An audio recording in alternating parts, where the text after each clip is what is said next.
இதுதான் பனம்பழம்னு சொல்லுவாங்க. இது வந்து நார் சத்து இதில் வந்து நிறையா இருக்குது. இது வந்து நீரிழிவு நோய்க்கு வந்து ரொம்ப நல்லது. வைட்டமின் ஏ, சி இதில் நிறையா இருக்குது.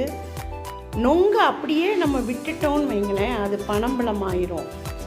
கருப்பட்டி போட்டு அவிச்சு எப்படி சாப்பிட்லாம் அப்படிங்கிறத நம்ம இப்போ பார்க்கலாம்.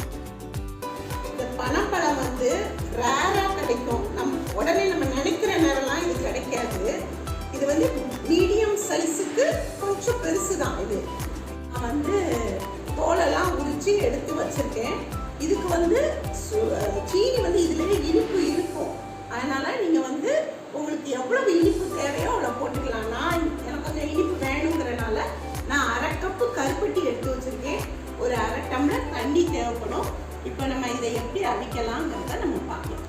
இப்போது குக்கரை நான் அடுப்பில் வச்சு ஃபஸ்ட்டு கருப்பட்டி போட்டிருக்கேன். கருப்பட்டிக்கு அடுத்து நம்ம தண்ணி ஊற்றணும். தண்ணி ஊற்றினோம்னா 1/2 டம்ளர் தண்ணி ஊற்றினா போதும்.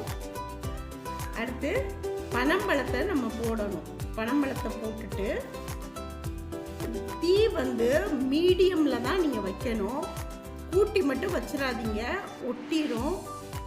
இப்போது நம்ம குக்கரை மூடி 3 விசில் மீடியம் தீயில் விசில் விடுங்க.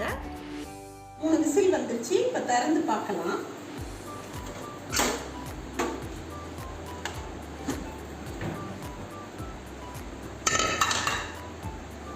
பாருங்க, நல்லா வெந்துருச்சு.